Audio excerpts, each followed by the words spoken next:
Hindi lahat ng lihim ay dapat ipaalam. Hindi lahat ng pangarap ay dapat ipahayag, sapagkat nasusulat, may panahon ng pagsasalita at may panahon ng pananahimik. Ecclesiastes 3:7.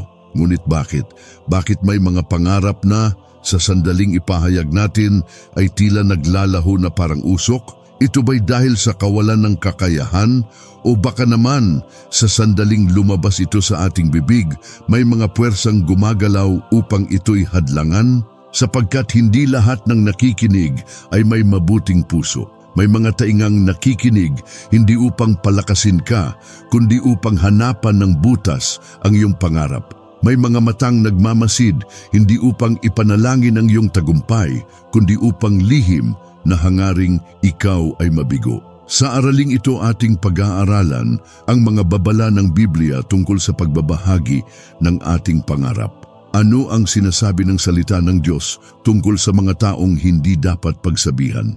At paano natin mapangangalagaan ang ating mga adhikain mula sa mga humahadlang? Sapagkat nasusulat, mag-ingat kayo sa mga taong may dalawang mukha, sapagkat ang kanilang mga salita ay matamis na parang pulot, ngunit sa kanilang puso'y may itinatagong patalim. Kawikaan 26:24 hanggang 25. Halina't tuklasin natin ng katotohanan ito, sapagkat ang pangarap na galing sa Diyos ay hindi dapat mapunta sa kamay ng mga taong nais lamang itong sirain. Sa mga panahon ng mga pangarap, ang ating mga salita ay may kapangyarihang magpatibay o magpabagsak. Ayon sa Proverbs 13:3, ang nag-iingat ng kanyang mga labi ay nag-iingat ng kanyang buhay, ngunit ang madaldal ay napapahamak. Sa bawat salitang binibigkas natin, mayroong posibleng panganib o biyaya. Kung ang mga salita ay hindi inaalagaan, maaari itong magdala ng kapahamakan. Ang labis na pagsasalita, ang hindi pag-iingat sa ating mga plano, ay nagiging daan ng mga hadlang at pagsubok na maaaring magpabagsak sa ating mga pangarap. Sa katulad na paraan, sa Mateo 7:6 nasusulat, huwag ninyong ibigay sa aso ang mga bagay na banal at huwag ninyong ihagis ang inyong mga perlas sa harapan ng mga baboy. Ang talinghagang ito ay nagsasaad ng kahalagahan ng pagiging maingat kung kanino mo ipinapaabot ang iyong mga plano at pangarap.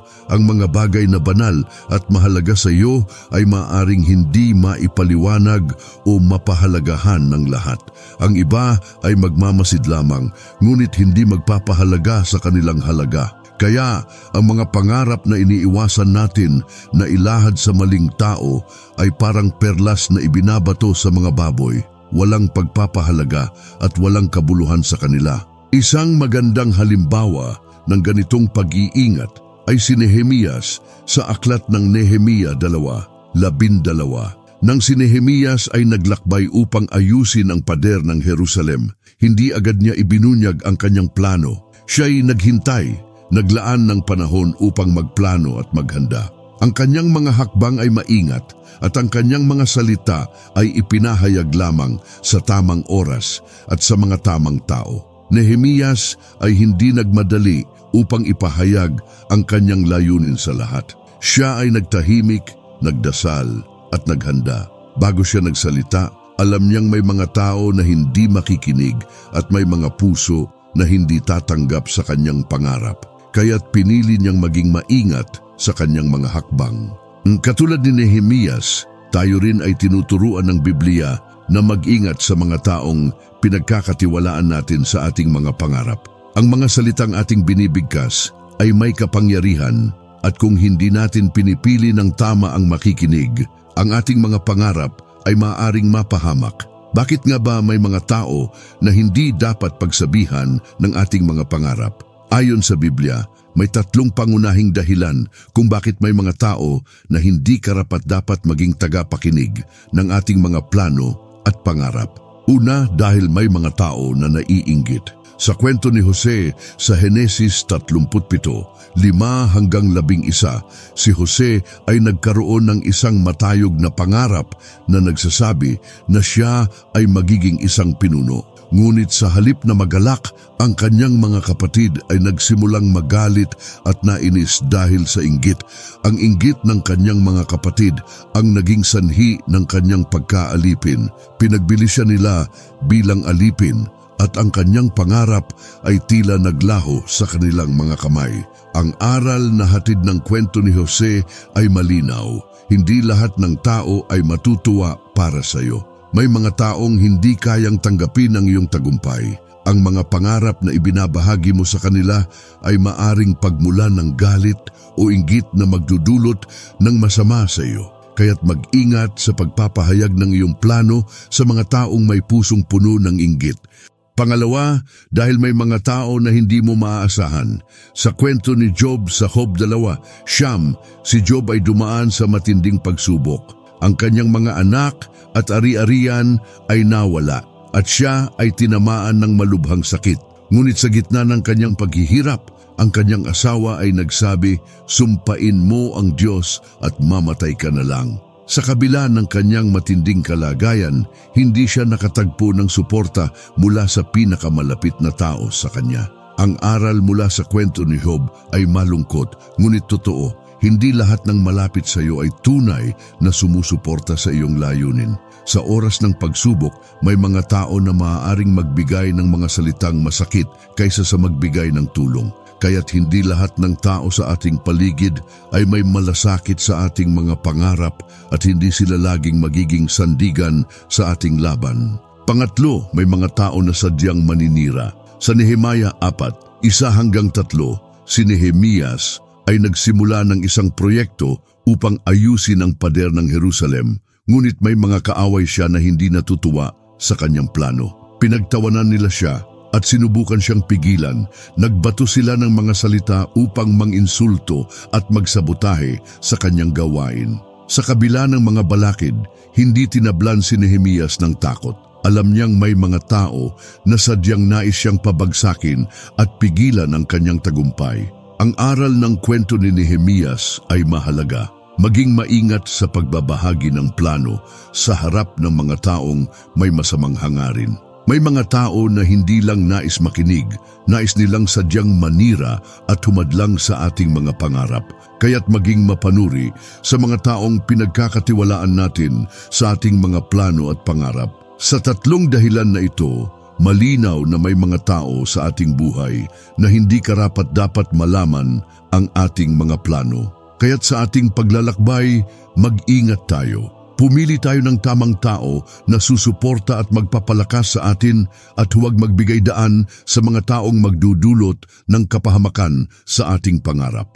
Paano nga ba natin mapoprotektahan ang ating mga pangarap mula sa mga taong maaaring maghasik ng takot o hadlang sa ating mga plano? Ayon sa Biblia, may mga hakbang na maaari nating sundin upang matiyak na ang ating mga pangarap ay mananatiling buo at hindi madudurog ng mga salitang mapanira o inggit.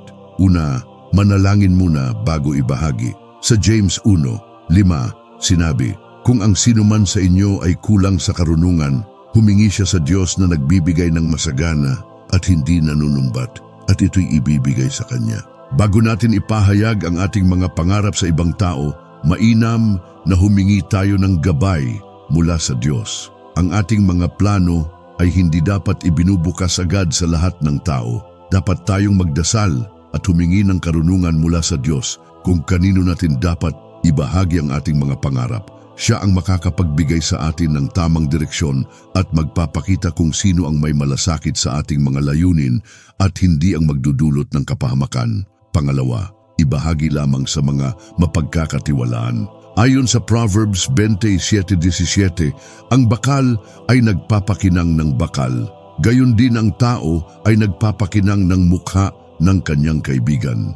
Ang ibig sabihin nito, tayo ay pinapalakas at napapalakas ng mga tao na may takot sa Diyos at yaong mga tunay na nagmamalasakit sa ating tagumpay. Piliin natin ang mga taong magpapalakas sa ating mga pangarap, ang mga taong hindi maghahatid ng pagdududa kundi magtutulungan tayo upang magtagumpay. Ang mga taong may takot sa Diyos ay may malasakit sa ating layunin, kaya't sa kanila natin dapat i-share ang ating mga pangarap. Pangatlo, kumilos ng tahimik. Sa Proverbs 16:3 nakasaad, ibigay mo sa Panginoon ang iyong mga gawa at ang iyong mga panukala ay magiging matatag. Ang ibig sabihin nito ay hindi natin kailangang mag-ingay tungkol sa ating mga plano at pangarap. Tulad ni Nehemias na hindi agad ipinahayag ang kanyang plano, maaari rin tayong magtrabaho ng tahimik at maglaan ng oras para maghanda. Ang ating mga aksyon ay magsasalita ng mas malakas kaysa sa ating mga salita. Habang tayo ay nagtatrabaho patungo sa ating mga layunin, ang Diyos ang magpapalakas sa atin at ang ating mga plano ay magiging matatag. Sa paggawa ng mga hakbang upang protektahan ang ating pangarap, mahalaga na maging maingat at disiplinado, magdasal, pumili ng mga mapagkakatiwalaan at kumilos ng tahimik.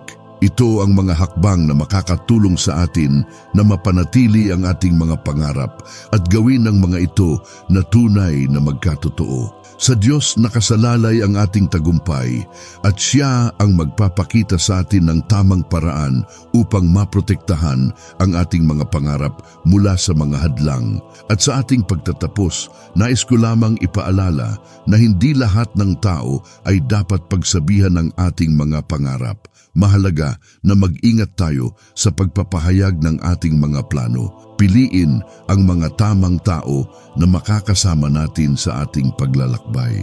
Huwag hayaang mawalan ng saysay ang ating pagsisikap dahil sa maling tao na pinagkatiwalaan natin. Sa lahat ng ating natutunan, huwag kalimutang tandaan na may mga hakbang tayo na maaari pang gawin upang maprotektahan ang ating mga pangarap.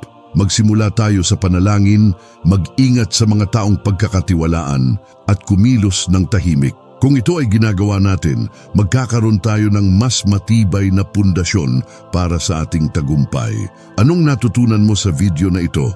I-comment mo sa ibaba at ibahagi sa amin ang iyong mga karanasan.